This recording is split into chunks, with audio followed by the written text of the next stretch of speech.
शिवसेना राष्ट्रवादीनंतर आता कुणाचा नंबर अशी चर्चा राजकारणात नेहमी होत असते। आता राष्ट्रवादीचे प्रदेशाध्यक्ष जयंत पाटील यांच्या दाव्यामुळे या चर्चेला जोर चढलाय। महाराष्ट्रात आणखी एक पक्ष फोडण्याची तयारी सुरू असल्याचा दावा त्यांनी केल्यामुळे काँग्रेसमध्ये भडका उडालाय। पाहूयात। राज्यात आणखी एक पक्ष फोडण्याची तयारी।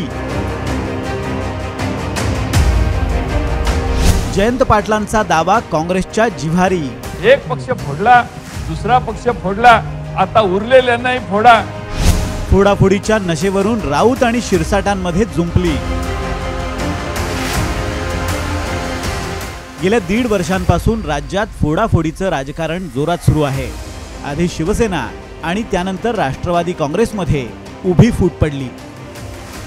आता राज्यातला उरलेला पक्षही फोडण्याची तयारी सुरू आहे असा आरोप थेट विधानसभेच्या सभागृहातच राष्ट्रवादीचे प्रदेशाध्यक्ष जयंत पाटलांनी केलाय। अशा उद्योगांमुळे देवेंद्र फडणवीसांना गृह खात्याकडे लक्ष द्यायला वेळ नसल्याचं सांगत त्यांनी फोडाफोडीवरून भाजपला टोला हाणलाय।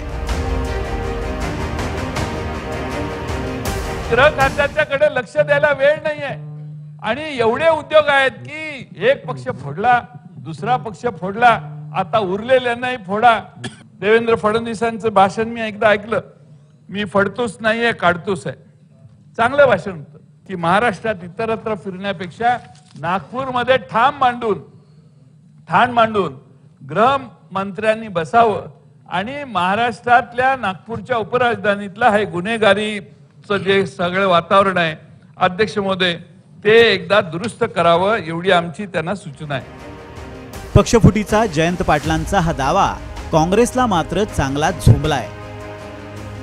कारण शिवसेना आणि राष्ट्रवादी फुटल्यानं आता राज्यात न फुटलेला पक्ष हा काँग्रेसच उरलाय। त्यामुळे आता काँग्रेसचा नंबर आहे असं कदाचित जयंत पाटलांना सांगायचं असावं। तिसरा पक्ष कोण यावर काँग्रेसच्या विजय वडेट्टीवारांनी तिखट शब्दात जयंत पाटलांना उत्तर दिलंय। तर मला माहित नाही कोणता पक्ष आहे, कदाचित होऊ शकतात उरले सुरले जे आहेत। तिसरा शब्द वापरलाय। आता ते तिसरेच आहेत ना, ते तिसरे नाही का? ते तिसरे त्यांच्या संदर्भात कदाचित त्यांच्या डोक्यात असेल। दुसरीकडे संजय राऊतांनी पक्ष फोडण्याचा भाजपचा अजेंडाच असल्याचा आरोप केलाय। भाजपकडे पक्ष फोडण्याची चिलीम असल्याचं त्यांनी म्हटलंय। त्यावर शिंदे गटाच्या संजय शिरसाटांनी राऊत हे ड्रग्सच्या नशेत असल्याचं म्हटलंय। पण भारतीय जनता पक्षाचा साधारण तो एक अजेंडा आहे देशभरात। उद्या यातले काही लोक परदेशात जाऊन परदेशातले पक्षही फोडतील, कारण ते त्या नशेत धूत आहेत। पक्ष फोडण्याची एक चिलीम त्यांच्याकडे आहे, ती चिलीम मारून ते पक्ष फोडायला निघतात त्या धुंदीत आणि त्या नशेत। भाजप चिलीम मारून पक्ष फोडते आणि तुम्ही ड्रग्स घेऊन भ्रष्टाचार करता, हा त्यातला फरक आहे। गंजिटी सारखे तुम्ही ते ड्रग्सच्या नशेमध्ये असल्यासारखे तुम्ही वावरतायत आणि त्या असलेल्या उठावा गटाची वाट लावतायत। कधीतरी याची लाज स्वतःला वाटू द्या। आपण काय केलंय याचा जर तुम्ही आलेख जर पाहिला ना, तर पश्चातापाशिवाय तुमच्या हातात काहीही लागणार नाही। 21 जून 2022 रोजी एकनाथ शिंदेंनी शिवसेनेच्या इतिहासातलं सर्वात मोठं बंड केलं होतं। शिवसेनेतल्या या फुटीमागे भाजपचाच हात असल्याचा आरोप होतोय। आपल्या मागे महाशक्तीची ताकद असल्याचा दावा शिंदेंनी सुद्धा केला होता। 2 जुलै 2023 रोजी अजित पवारांनी राष्ट्रवादीत बंड करत थेट उपमुख्यमंत्री पदाची शपथ घेतली। त्यांच्यासह राष्ट्रवादीच्या आणखी 8 जणांनी मंत्रिपदाची शपथ घेतली।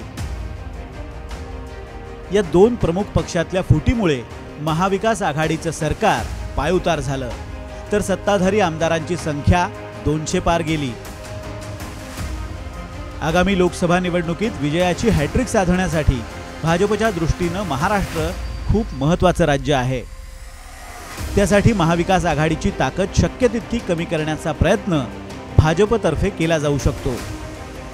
त्यामुळे अजूनही न फुटलेल्या काँग्रेस पक्षातही भूकंप घडवून आणत महाविकास आघाडीला सुरुंग लावण्याचा भाजपचा डाव असण्याची शक्यता नाकारता येत नाही।